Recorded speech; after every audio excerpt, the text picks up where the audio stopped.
Pensez-vous que vos enfants font assez d'activité physique? Selon les lignes directrices canadiennes en matière d'activité physique, les enfants devraient faire au moins 60 minutes d'activité physique par jour.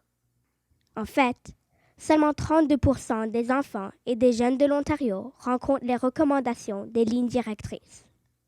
Alors que font les autres? Les jeunes âgés de 6 à 19 ans passent 8,6 heures, soit 62% de leur temps d'éveil, assis, à faire de l'activité sédentaire, comme regarder la télé, jouer à des jeux vidéo ou à naviguer sur Internet. Mais pourquoi le temps passé à être actif ou inactif est-il si important? Un enfant sur 4 en Ontario a un surpoids ou est obèse. C'est donc 500 000 enfants qui sont touchés.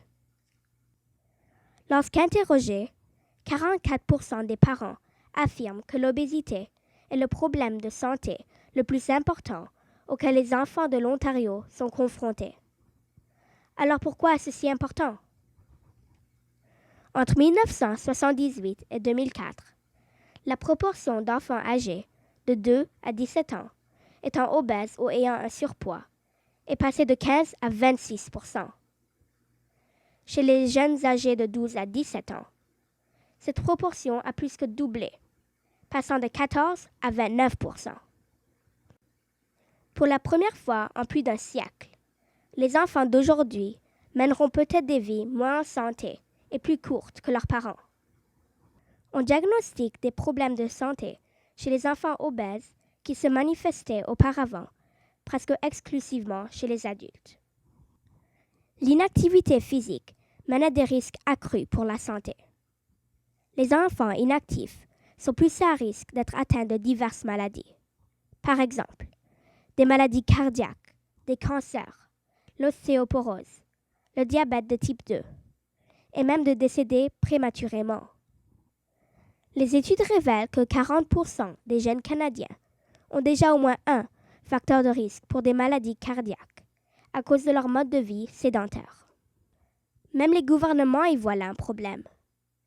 Les ministres canadiens de la Santé, de la promotion de la santé et du mode de vie sain ont affirmé que la promotion de la santé et la prévention des maladies, des incapacités et des blessures sont prioritaires et nécessaires à la viabilité du système de santé.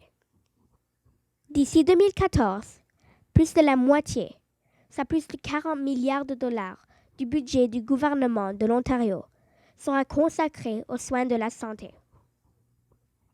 Aujourd'hui, 2/3 des Ontariens âgés de plus de 45 ans souffrent d'au moins une maladie chronique.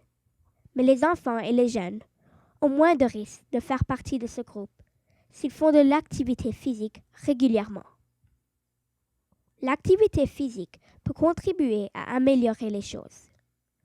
L'Organisation mondiale de la santé a affirmé que faire de l'activité physique régulièrement apporte aux gens de tous les âges une amélioration significative de leur santé physique, mentale et sociale, et contribue significativement à améliorer leur qualité de vie.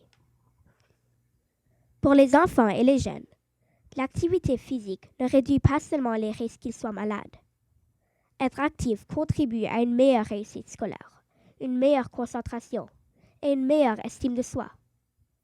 Faire de l'activité physique contribue également à une santé mentale positive, une réduction des problèmes de comportement et aide les enfants à établir de meilleurs liens avec leur école et leur communauté.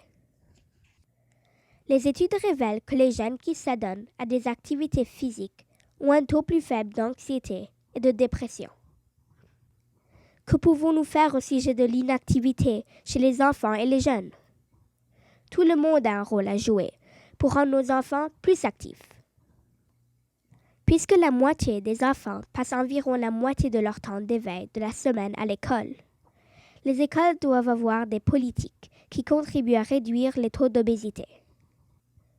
Cela peut inclure les genres d'aliments et de boissons offerts et vendus dans les écoles, les occasions d'activité physique et d'éducation physique de qualité offertes, et des moyens de transport actifs et sécuritaires pour se rendre à l'école et pour retourner à la maison. L'Ontario a maintenant un nouveau curriculum révisé éducation physique et santé pour les écoles élémentaires. Celui-ci devrait servir à enseigner aux élèves divers sujets, dont l'activité physique, la sécurité physique, l'alimentation, les comportements à risque et la santé mentale. C'est le seul curriculum qui met l'accent sur des éléments pour favoriser le développement personnel et identitaire, tels que la pensée critique, les habiletés personnelles et les habiletés interpersonnelles, qui nous aideront tout le long de nos vies. L'éducation physique et la santé sont d'une importance capitale pour que les enfants soient actifs et en santé, et pour faire de l'Ontario la province la plus en santé au Canada. Au cas où enseigner aux enfants à être actifs pendant toute leur vie ne serait pas une motivation suffisante, vous devriez savoir que les élèves en santé apprennent mieux. Il y a plusieurs études qui révèlent que l'éducation physique et l'activité physique mènent à une meilleure réussite scolaire. Même les parents le comprennent. 74% des parents ontariens croient que les classes sur la santé sont très importantes, tandis que 84% croient que les classes d'éducation physique sont très importantes.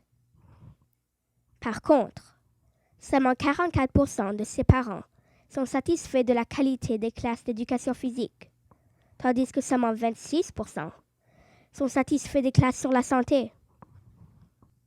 Dans un sondage mené auprès des enseignants des écoles élémentaires, 98% ont répondu avoir besoin de soutien pour mettre en place le curriculum révisé éducation physique et santé.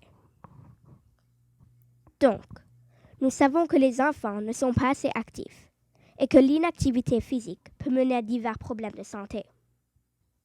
Nous savons également que la santé et l'éducation physique contribuent à une meilleure santé, une meilleure réussite scolaire, et que les parents croient que c'est important.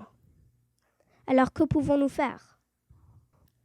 Nous devons nous assurer que les enseignants, les directeurs, les entraîneurs, les infirmières des bureaux de santé publique et toutes les autres personnes travaillant dans les écoles en connaissent l'importance et qu'ils ont les outils dont ils ont besoin pour faire quelque chose.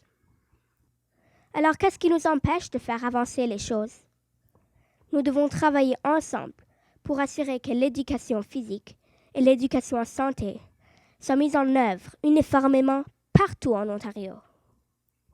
De cette façon, les enfants auront les connaissances et les habiletés dont ils ont besoin pour être en santé aujourd'hui, demain et à l'avenir.